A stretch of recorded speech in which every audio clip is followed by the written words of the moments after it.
It's week 39 of A Year of Wisdom. Let's get to reading.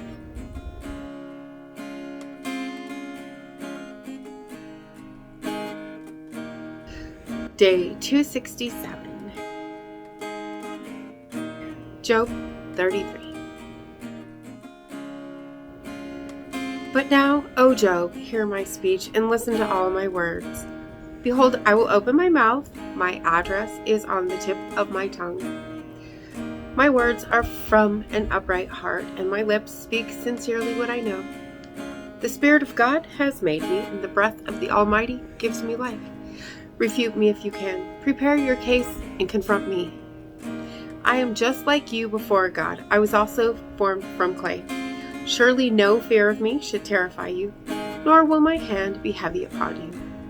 Surely you have spoken in my hearing, and I have heard these very words.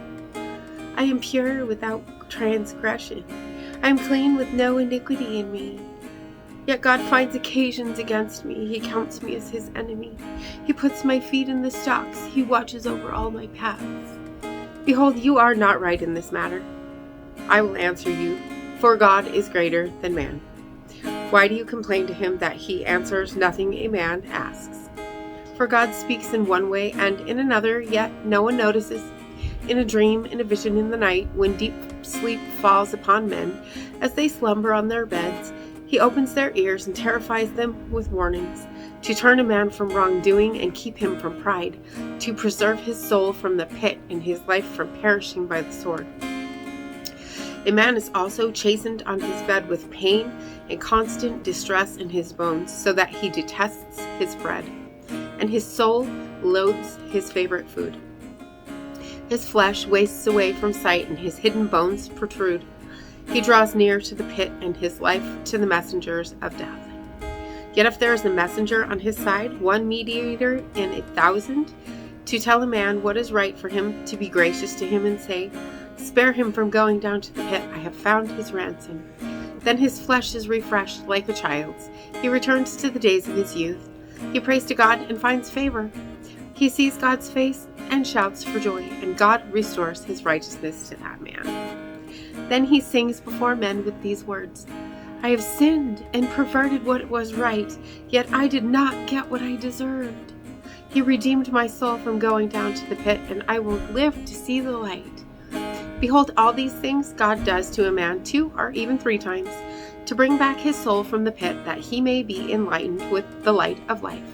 Pay attention, Job, and listen to me. Be silent, and I will speak. But if you have something to say, answer me. Speak up, for I would like to vindicate you. But if not, then listen to me. Be quiet, and I will teach you with wisdom. Proverbs 24. Do not envy wicked men or desire their company, for their hearts devise violence, and their lips declare trouble. By wisdom a house is built, and understanding it is established. Through knowledge its rooms are filled with every precious and beautiful treasure. A wise man is strong, and a man of knowledge enhances his strength. Only with sound guidance should you wage war, and a victory lies in a multitude of counselors. Wisdom is too high for a fool. He does not open his mouth in the meeting place. He who plots evil will be called a schemer. A foolish scheme is sin, and a mocker is detestable to men. If you faint in the day of distress, how small is your strength? Rescue those being led away to death, and restrain those stumbling toward the slaughter. If you say, behold, we did not know about this, does not he who weighs hearts consider it? Does not the one who guards your life know? Will he not repay a man according to his deeds? Eat honey, my son, for it is good, and the honeycomb is sweet to your taste. Know, therefore, that wisdom is sweet to your soul. If you find it, there is a future for you, and your hope will never be cut off. Do not lie in wait, O wicked man, near the dwelling of the righteous. Do not destroy his resting place. For though a righteous man may fall 7 times, he still gets up. But the wicked stumble in bad times. Do not gloat when your enemy falls, and do not let your heart rejoice when he stumbles, or the Lord will see and disapprove and turn his wrath away from him. Do not fret over evildoers, and do not be envious of the wicked, for the evil man has no future. The lamp of the wicked will be extinguished.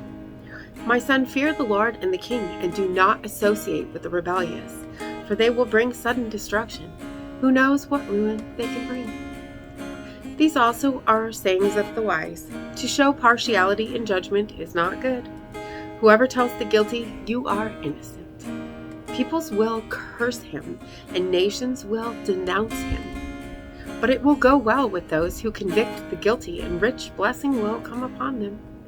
An honest answer given is like a kiss on the lips. Complete your outdoor work and prepare your field. After that, you may build your house. Do not testify against your neighbor without cause, and do not deceive with your lips. Do not say, "I will do to him as he has done to me. I will repay the man according to his work."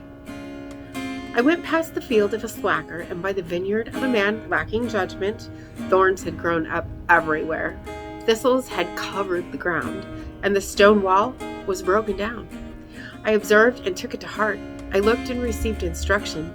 A little sleep, a little slumber, a little folding of the hands to rest, and poverty will come upon you like a robber, and need like a bandit. And as always, thank you so much for being here today. If you haven't already, hit the subscribe right there and click the bell if you want to get notifications, and hit that like button for me as well. And I will see you tomorrow. Maranatha. You'll carry me out of the storm. I'm standing at the crossroads. I'm lost without a clue. I need a big pink neon sign to show me what to do. I thank you, Lord. It glorifies you when you're the only answer. I praise you, Lord, for holding what's too much for me. And I'm amazed by you, Lord, because nothing's too big and nothing's too small to lay at your feet.